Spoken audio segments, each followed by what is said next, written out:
प्यारे मित्रों, आज की क्लास में आप लोगों का हार्दिक अभिनंदन है। आज हम लोग पढ़ेंगे द्वितीय विश्व युद्ध के बाद सैन्य क्षेत्र में क्रांति। भाई, द्वितीय विश्व युद्ध के अंतिम समय में परमाणु बम का निर्माण हुआ, सब लोग जानते हैं। 16 जुलाई 1945 को पहला परमाणु परीक्षण किया गया। इसका निर्माण अमेरिका ने किया था। अमेरिका और ऑटो हान नामक वैज्ञानिक ने किया था। अब प्रथम विस्फोट के लिए जो विस्फोटक की परियोजना थी उसे मैनहट्टन परियोजना के नाम से जाना जाता है, जिसके अध्यक्ष ओपेनहाइमर थे। और अमेरिका ने पहला परीक्षण अल्मोराडो नामक स्थान पर किया था, जो न्यू मैक्सिको की जमीन पर है। ठीक है। और इस परीक्षण का नाम अमेरिका ने ट्रिनिटी रखा, ट्रिनिटी। ठीक है। 9 अगस्त को जापानी नगरों पर प्रयोग करके इसका परीक्षण भी कर लिया और इसकी विनाशक क्षमता का पता भी चल गया, जिससे संपूर्ण दुनिया परिचित हो गई। संपूर्ण दुनिया में ये परमाणु हथियार, ये क्या बोलते हैं, बट ना जाए। और द्वितीय विश्व युद्ध के बाद जो है आने वाली पीढ़ियों को इन भयानक हथियारों से बचाने के लिए संयुक्त राष्ट्र संघ का निर्माण किया गया 24 अक्टूबर 1945 को। ठीक है। न्यूट्रॉन और हाइड्रोजन बम परमाणु बम से भी कई गुना अधिक शक्तिशाली। हाइड्रोजन बम का निर्माण अमेरिकी वैज्ञानिक एडवर्ड टेलर ने 1952 में किया था और न्यूट्रॉन बम का निर्माण अमेरिकी वैज्ञानिक सैमुअल टी कोहन ने 1958 में किया था। ये दोनों ही बम परमाणु बम से कई गुना अधिक शक्तिशाली हैं। अंतर केवल इतना होता है कि परमाणु बम जहां विस्फोटक होता है, वहीं पर न्यूट्रॉन बम और हाइड्रोजन बम ये जहरीली गैसें छोड़ती हैं, यानी वातावरण को विषैला बनाती हैं, जिसके द्वारा भौतिक कोई नुकसान नहीं होता, केवल जीवित प्राणियों का नुकसान होता है न्यूट्रॉन और हाइड्रोजन बम से। प्रक्षेपास्त्रों के क्षेत्र में जो क्रांति आई, हवाई जहाज़ों के निर्माण से विभिन्न प्रकार के उड़ने वाले उपकरणों का निर्माण हुआ, हम सब लोग जानते हैं।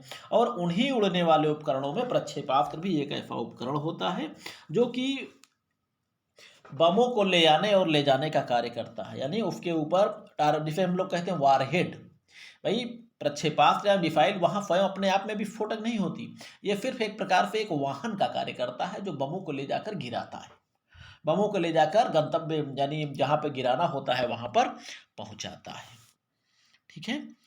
तो लगभग 1957 के बाद से प्रक्षेपास्त्रों की शुरुआत हुई। सोवियत संघ ने जब पहले स्पुतनिक का उड़ान किया तो धीरे धीरे उसने जो है छोटे बड़े हर प्रकार की मारक क्षमता का प्रक्षेपास्त्र निर्माण किया। उसके बाद धीरे धीरे हर महाशक्तियों के पास हो गई। आज लगभग काफी शक्तियों के पास है प्रक्षेपास्त्र। ठीक है। और प्रक्षेपास्त्रों के बचाव के लिए अमेरिका ने स्टार वार की शुरुआत की, जिसे नक्षत्र युद्ध कहा जाता है। स्टार वार या नक्षत्र युद्ध परमाणु प्रक्षेपास्त्र की हमले की दफा में प्रक्षेपास्त्रों को अंतरिक्ष में नष्ट करने का जो प्रोग्राम बनाया, वही जो है स्टार वार के नाम से जाना गया। 23 मार्च 1983 में अमेरिकी राष्ट्रपति रोनाल्ड रीगन ने अमेरिकी जनता को संबोधित करते हुए कहा कि भविष्य में कई आणविक प्रक्षेपास्त्रों द्वारा आक्रमण होने की स्थिति में प्रति आक्रमण करके उन सभी को अंतरिक्ष में समाप्त कर दिया जाएगा, और इसे ही नक्षत्र युद्ध स्टार वार के नाम से जाना गया। FDI स्ट्रेटेजिक डिफेंस इनिशिएटिव 1984 में रीगन के निर्देशानुसार इस कार्यक्रम में परिवर्तन करके वैज्ञानिकों ने एक नई रूपरेखा तैयार की। इसमें लेजर यानी आणविक प्रक्षेपास्त्रों को अंतरिक्ष में नष्ट करने के लिए लेजर बीम या लेजर किरणों का उपयोग किया गया और इसे ही स्ट्रेटेजिक डिफेंस इनिशिएटिव कहा गया। ठीक है। और उसी भी क्रांति के युग में इलेक्ट्रॉनिक युद्ध यंत्र यानी इलेक्ट्रॉनिक युद्ध कला का भी प्रारंभ हो गया। इसके बारे में हम लोग इसके पहले अध्याय में पढ़ चुके हैं विस्तार में, इसलिए इसके बारे में बहुत ज़्यादा हम लोग नहीं पढ़ेंगे, क्योंकि इसमें आप लोगों का एक अध्याय खुद ही है इलेक्ट्रॉनिक युद्ध कला। और ये थर्मल इमेजिंग है। थर्मल इमेजिंग हम लोग जो है 5th सेमेस्टर के प्रैक्टिकल में पढ़ चुके हैं मित्रों। ठीक है। अब इसमें जो है थर्मल इमेज जो तापमान के आधार पर जो उसकी नई इमेज बनाई जाती है, उसे हम लोग थर्मल इमेजिंग कहते हैं। यानी ऐसे कलर जो होते हैं जिनको देखकर ही आप अंदाजा लगा सकते हैं इसका तापमान ऐसा होगा, उसका एक मानक के आधार पर वो कलर निर्धारित होते हैं। ठीक है। इसको आप लोग विस्तार से वहां पढ़ लीजिएगा। ठीक है।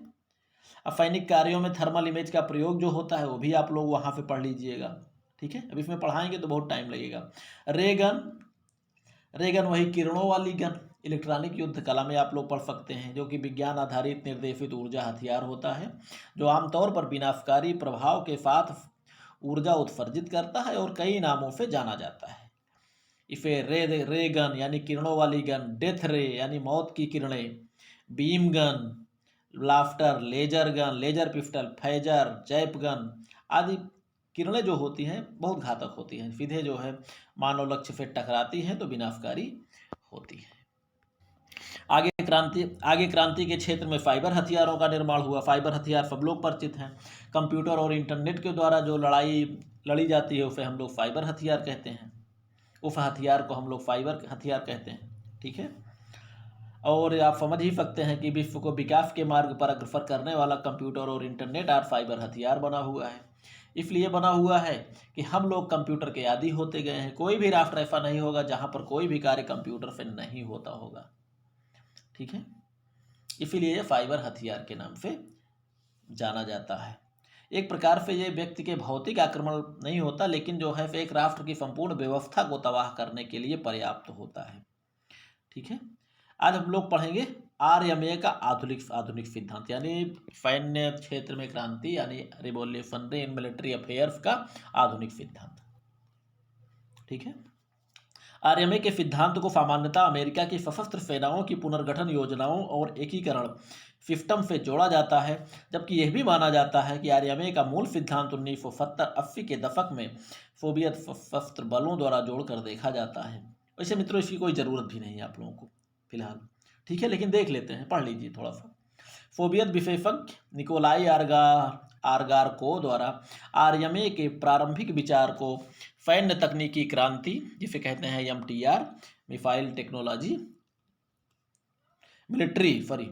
मिलिट्री टेक्नोलॉजी रिवॉल्यूशन, ठीक है, सैन्य तकनीकी क्रांति कहा गया। अमेरिका में पेंटागन मित्रों अमेरिका के रक्षा मंत्रालय का जो नाम है उसे पेंटागन बोलते हैं, के अधिकारियों द्वारा इसे आरएमए के रूप में भी जाना गया। सोवियत विशेषज्ञ आरगारको का विश्वास था कि नए हथियारों की क्षमता और संभावना तेजी से वृद्धि की ओर जा रही है। उस समय उनका विचार था कि ऊर्जा हथियार तथा रोबोट सहित कुछ टेक्नोलॉजी शीघ्र ही उपयोग में आ जाएगी। जमीनी ताकतों के स्थान पर युद्ध के मैदान में नई तकनीकी को लागू किया जाएगा। जमीनी ताकतों का प्रयोग कम से कम होने की संभावना है। सोवियत विशेषज्ञों का विचार है कि सूचनाओं को अधिक प्रभावी ढंग से प्रसारित करने के लिए पृथ्वी के चारों ओर चक्कर लगाने वाले उपग्रहों को अंतरिक्ष में नियंत्रित करना आवश्यक होगा। उन्होंने अंतरिक्ष को ऐसे माध्यम के रूप में उपयोग करने की क्षमता का भी अनुमान लगाया जिससे वे हथियार तैनात कर सके। अंतरिक्ष में हथियार तैनात की तैयारी हो रही है मित्रों। ये भी सत्य है कि तकनीकी युग में मानवों पर अधिक निर्भरता कम होती चली जा रही है। यही प्रक्रिया नागरिक क्षेत्र से लेकर यौद्धिक क्षेत्र तक व्याप्त है। जो कार्य अभी तक मानव करते रहे हैं वही कार्य आज मशीनों के द्वारा किया जा रहा है। युद्ध क्षेत्र में इतनी क्रांति आ चुकी है कि बिना एक भी सैनिक का प्रयोग किए ही विश्व में किसी भी राष्ट्र का विनाश किया जा सकता है। बात तो सही है मित्रों, प्रक्षेपास्त्रों का प्रयोग करिए, रिमोट सिस्टम पे आधारित है। परमाणु बम विनाश करेगा, प्रक्षेपास्त्र परमाणु बम को ले जाएगा, वहां के पहुंचाएगा ले जाके। ठीक है, वर्तमान समय में संपूर्ण कार्य क्षेत्र मानव उंगलियों तक सिमट कर रह गया है, जिसके द्वारा वह किसी भी कार्य क्षेत्र के यंत्रों को संचालित और नियंत्रित करता है। युद्ध और सैन्य क्षेत्र भी इसी के अंतर्गत आता है। आज वैज्ञानिक युग का मानव अपने मस्तिष्क और उंगलियों के सहारे किसी भी राष्ट्र को बर्बाद करने की क्षमता को अपने आप में समेटे हुए है। तो उम्मीद करता हूँ मित्रों चैप्टर भी समझ में जरूर आया होगा। ठीक है, बाकी पढ़िए लिखिए मस्त रहिए। नहीं भी समझ में आ रहा है 2-3 बार सुनिएगा, समझ में तो आ ही जाएगा, याद हो जाएगा। ठीक है, चलिए।